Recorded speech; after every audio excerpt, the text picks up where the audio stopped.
აქ არაფრით რელიეფში არ უნდა ჩარეულიყო. გვირაბი აქ არ უნდა გაიყვანოთ. არავითარ შემთხვევაში არ შეიძლება ფერდების მოჭრა. არავითარ შემთხვევაში. ეს სახლი რამდენიმე დღის წინ აქ იდგა. რაცი სახლი კარი. არ ვიცი, ტრაგედია არა. აქ იყო სტადიონი. და ნახეთ ახლა რა ხდება. ვაიმე. და ეს ამხელა მას არ უწავა, ან მდინარეს ამოუვა, ან რკინიგზას. არა, ეს ძალიან საშიშია, მაგ ორი აზრი არ არის, ამ მასის ჩასვლა არის საშიში. აქ უკვე ნებისმიერი ნალექი შეიძლება იყოს მაპროვოცირებელი ფაქტორი. და ძალიან დიდი ყურადღებაა საჭირო. ხემაღალი დავარყი გამონაკლისი არ არის. ასეთი პროცესები წება სხვაგანაც. სამწუხაროდ აქ დაიწყო, იმიტომ რომ რეალურად შედარებით არასტაბილური გარემო ჰქონდა ადრეც. აი ეს გვიჩვენებს ესეთი ფერდობები, რომ ეს ესეთი სახიფათო რეგიონი. თუ კი 2017 წლიდან ღვერკი, ხემაღალი უკვე მონიშნულია მეწყრულად, გეოლოგიურად დაძაბულ უბნად, ხომ? და 2019 წელს იწყება გვირაბების სამშენებლო სამუშაოები, ან იგივე ექსკავაციის სამუშაოები. უნდა მომხდარიყო თუ არა ამ სამუშაოების ზეგავლენის შეფასება დასახლებულ პუნქტებზე. ყველა შემთხვევაში ძალიან დეტალური კვლევა უნდა ჩატარებულიყო. მით უმეტეს რომ მონიშნული იყო ეს ადგილი როგორც სახიფათო მეწყერის და სხვა პროცესების მხრივ ძალიან დეტალური კვლევა უნდა ჩაეტარებინათ. მათ შორის დარწმუნებულია რომ აუცილებლად უნდა ჩატარებულიყო თუ აფეთქების სამუშაოებს ატარებდნენ, რას გამოიწვევდა და შემდეგ მონიტორინგიც კი უნდა ყოფილიყო, თქვათ, მახლობელ ტერიტორიაზე ეს აფეთქებები რას იწვევდა. ჩანაწერები უნდა გაკეთებულიყო და ეს პრობლემა უკვე 2017 წელს იყო. გესმით? თუ კი იმძამ სამუშაოები და იქ აფეთქებითი, ბრუღაფეთქებითი სამუშაოები გაწია, იქ 15 მეტრზე ჩამოჭრა. არ არის მცირე ფაქტორი ეს, ესე მარტივად თქვათ, თქვენა მიჭრა-მოჭრას ხო? თუ ეს ესე მოხდა, მაშინ რატომ არ გავაკეთეთ მაშინ მონიტორინგი ამ მეწყერზე, ხო? იქ ხო მოსახლეობა არის. რატომ არ დაიწყო 53 კომპანიას, რატომ ავთხოვთ, რომ თითრარი თქვენ აქ იქ ისეთ ტერიტორიაზე იწყებთ სამუშაოს, რომელიც მათ შესაძლოა ჩვენი მოსახლეობა დააზარალოს. რატომ არ დავიწყეთ მონიტორინგი? რატომ არ დავალდებოდეთ კომპანია ეწარმოებინა მონიტორინგი მეწყერსა, რასაც უნდა ამბობს ახლა იგივე შეისმული მონიტორინგი, იგივე გეოდეზიური მონიტორინგი, რომელიც გადაადგილებას შესაძლოა მცირე გადაადგილებებს დააფიქსირებდა მეწყერსა. მაგრამ ნახეთ, ბუნებრივი ფაქტორები გამორიცხულია. როგორც მატრიგერირებული ფაქტორი. მიწის რო არ ყოფილა ნალექიანობა ისეთი არ ყოფილა, ხო? თქვა როგორც დიდი თოვლი იყო. პატრო? დიდი თოვლი. ეს არ ნიშნავს გაჯერებულ ნალექს, რომ გრუნტი გაჯერებულია და წამოეს აფსარს. დიდი თოვლი გახლავთ ისევეა, როგორც აი მე ძენ ძლიერად შეფრთხილდა და ჩვენ ვერაფერს ვერ ვამბობთ აფეთქებისია. ეს დიდი თოვლიც არაფერს არ ნიშნავს, აზომილი არ არის ზუსტად და რას გამოიწვევდა ეს? წყლიანი გრუნტები ერთ-ერთი მნიშვნელოვანი ფაქტორია მეწყერის იმ ასე ვთქვათ გამოფიტულ ქანებთან, გეოლოგიასთან, ფერდობის დახილობასთან ერთად, აი ეს ყველაფერი ქმნის ასე ვთქვათ მეწყერს საშიშ გარემოს. მაგრამ თვითონ დასკვნაში წერია, რომ აი ტრიგერირება, ანუ გამშვები მექანიზმი შეიძლება სხვა რამეც ყოფილიყო, მათ შორის ადამიანის ზემოქმედება. თუ არც ნალექი გვაქვს საკმარისი, რომელიც ძრავს ან მატრიგერირებელი ფაქტორია მოწყრეტისა და თქვათ იგივე შემზადებული სამეწყრული ტანის. თუ არც ნალექი გვაქვს, რაც ჩანს ამ კვლევებიდან, რომ არც საკმარისი ნალექი არ არის, ხომ?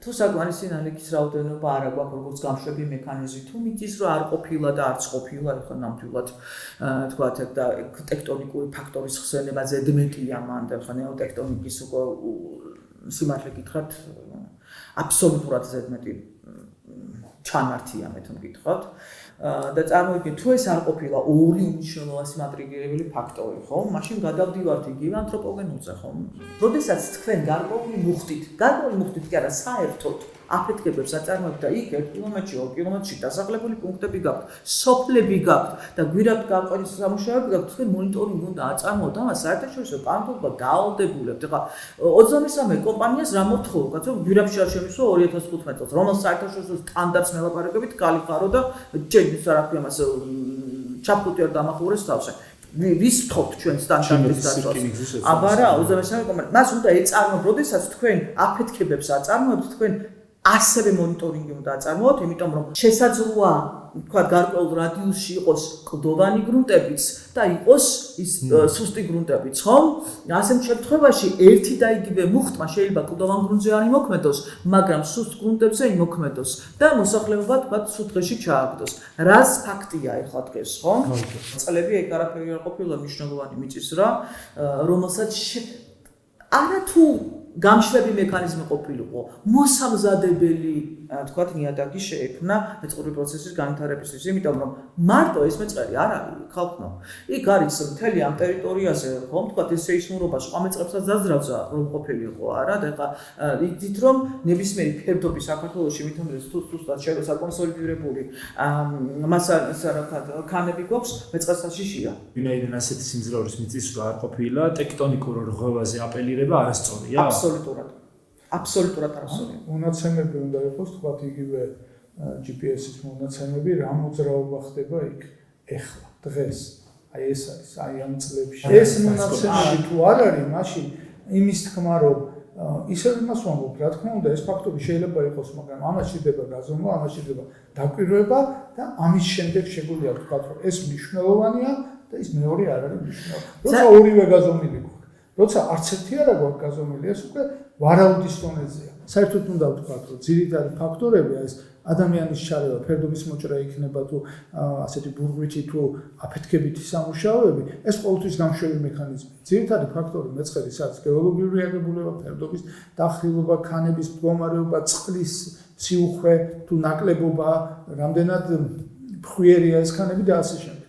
აი ეს არის ძირითადი. და უკვე შემდეგ რა იმოქმედებს, როგორც მეწყერის გამშვები მექანიზმი, ეს შეიძლება იყოს ძლიერი წვიმა, ეს შეიძლება იყოს ფერდობის ჩამოჭრა, ეს შეიძლება იყოს მიწისძვრა და ასე შემდეგ. ბევრი ფაქტორი მოქმედებს ამაზე, მაგრამ აი ისი თქმაც მინდა ახლა ვთქვათ, ამას განიხილავენ თეორიულად, რომ აი ასეთ აფეთქებით სამუშაოები შეეძლო გამოიწვია, ჩვენ ვიცით მარტო მოსახლეობის აღწერა, როგორ გრძნობდნენ ისინი და ამ აღწერის მიხედვით აფეთქებით სამუშაოებს ეს აფეთქებია, აი ხო ითქვა კიდევ რომ სულწელის ანზარები და საკმაოდ საგრძნობი ყველა გრძნობდა სოფელში, ეს იმას ნიშნავს, რომ საკმაოდ ძლიერი აფეთქებები იყო. სამწუხაროდ რაოდენობრივი მონაცემები რო ჩანაწერები რო არ არის და იქ არ იყო აპარატურა, შეუძლებელია ვთქვათ შეფასება რეალურად რამდენი ნამხელა იყო ეს მუხტები.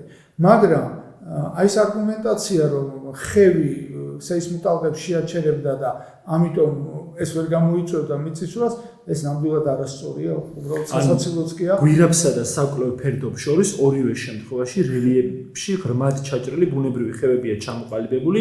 ამ გარემოებისა და დიდი მანძილის ერთ შემთხვევაში 1.8 კილომეტრია, მეორე შემთხვევაში 2.6 გვირაბის გაყვანის დროს აფეთქების მეთოდის გამოყენების შემთხვევაში მექანიკური ზემოქმედებით წარმოქმნილი ბიძგების გავრცელება საკვლევ ფერდობამდე ვერ მოხდებოდა. აი აქ წერენ შესაბამისად საკვლევ ფერდობთან მიმართებაში უარყოფით გავლენას ვერ მოახდენდა. ხელი აჩერებს ამ ტალღების გავრცელებას, ასუსტებს, აუძლებელს. ვთქვათ, ერთ მაინც უნდა ვთქვათ, რომ ტალღები ვრცელდება, სეისმური ტალღები და უბრალოდ არასწორია ეს. უბრალოდ ვერანაირად ხევი ამ სეისმური ტალღების გავრცელებას რაც ვერ შეუძლებს ტალღები მივა და ზუსტად ეს არის ის მოსახლეობაც იმიტომ გრძნობდა. ამ ტალღებმა გაიარა ეს 2 კილომეტრი და 1 კილომეტრი 800 მეტრი არ არის დიდი მანძილი. კომიკური ჩანაწერია ეს, უკვე ცდება ნებისმიერი სახის პროფესიონალურ დონეზე დაწერილ რეპორტს. თუ არ ვიცით, თქვათ, გეოფიზიკა არ არის აუცილებელი წეროთ ამის შესახებ. იმიტომ რომ მართლაც კომიკურია, ეს სახელმწიფო, თქვათ, ნებისმიერი კომპანიის ჩანაწერში ეს არ არსებობდეს და მით უმეტეს არ უნდა არსებობდეს იქ, სადაც ადამიანების ბედი წყდება. ხევი და საერთოდ ტოპოგრაფიული, თქვათ, უთანადობები, ან სირთულეები, ან კომპლექსურობა ტოპოგრაფიის პირიქით გვევლინება როგორც ამპლიფიკატორი სეისმური ტალღის გავრცელების და არა ჩამხშობი მექანიზმი. ერთია თქვა აფეთქებები დედამიწის თქვა ზედაპირული აფეთქებები და მეორე არის თქვა როდესაც თქვენ ღრმული გაქვთ და თლიანად ეს ენერგია გადის უკვე გრუნტში ხომ ეს სხვა ეფექტს იწვევს ხოლმე აქ ასევე როდესაც მოსახლეობა ამბობს რომ იქ ზანზარებდა ხო დაახლოებით აი ფანჯრები და ასე შემდეგ ეს არ ვიცი რა ტიპის აფეთქებები მიდიოდა იქ მაგრამ თუ ეს იქ აუცილებელია გაითვალისწინო ასევე გარდა სეისმური ტალღისა იგივე თქვა აკუსტიკური ტალღებიც ხო რაც აფეთქების დროს ძალიან მნიშვნელოვანი მოვლენა აფეთქების დროს მithumetes როდესაც სახალხო ტერიტორიაზე ხდება 2 კილომეტრი არც თუ ისე დიდი მანძილია ეს მთლიანად რეგიონი არის ჩართული წამსონზე ეს არის ძალიან ძველი და გადამუშავებული ქანები უნდა გაყოლოდნენ ხეობებს და ასე შემდეგ ნახეთ უნდა ეწარმოებინათ ლანდშაფტური ინჟინერია ეს არის მიმართულება რომელიც არის ეხა ყველაზე ესეთი მიღებული იმიტომ რომ თქვენი ჩარევა ყოველთვის არაპროგნოზირებადია გარემოსთვის განსაკუთრებით ტექტონიკურად მძიმე გარემოსთვის რაც აქ არის ძალიან დიდია მოგლეჯილია ძირი და უზარმაზარია დაიძრა მთა სრულიად არასაკმარისია ვერტიკალური ელექტრული ზონდირება ამ შემთხვევაში იქ უნდა ჩატარებულიყო გეოელექტრული მეთოდებით, ეგრეთ წოდებული წინალობის მეთოდითაც პროფილები უნდა გაკეთებულიყო და სეისმური მეთოდით მაშინ უფრო სრულყოფილი სურათი გვექნებოდა. არ იყო მსგავსი სამუშაოების დროს არ წარმოებულა მონიტორინგი. ეს არის ყველაზე დიდი შეცდომა და როცა ამას არ აკეთებ, მე პასუხისმგებლობა უნდა იყოს შენ თავზე, როდესაც 2 კილომეტრ-ნახევარში ორი სოფელი ფაქტობრივად ჩამოიქცა. იცით რატომ? იმიტომ რომ მაშინ რა მოხდა? უბრალოდ დამთხევა არის, უბრალოდ დამთხევა არ არსებობს ესეთი რაღაცა. როგორ შეიძლება ეს უბრალოდ დაემთხეს, ხო? მუდმივი ვიბრაცია და აფეთქებები კი მატრიგირებული ფაქტორია მომზადებული მეწყრული პროცესის დაძვრისათვის. მაგრამ ზუსტად მოლითის გზაზე იყო ის რაც ხდებოდა და მე მოლითის გვირაბში რაღაც განვითარდა, ყველამ კარგად ვიცით ხომ? იგივე საკინიზო კომპანია 23 ბიუროზე მაქვს ლაპარაკი, მათი ხარისხი და მიდგომა საქმისადმი რომ ვიცი, არც ამიკვირს რაც ხდება. ყველაფერს ამას რიკოს ვეძახი ხოლმე და შენიშნავს ვიღებ რომ აი ყველაფერს რიკოს იგივეა ყველგან გაკეთებული, აბსოლუტურად იგივე, რაც არის არასწორი. რის შედეგებსაც მომავალში აუცილებლად კიდევ მოვიმკით. ხემაღალი არის, რა ვიცი, პირველი არ არის, ხო? არის ესეთი შემთხვევებიც, რომელიც არ შუქდება, ხა მოსახლეობა ძალიან დაზიანებულია, მე მწერენ პირადად და იმიტომ ვამბობ.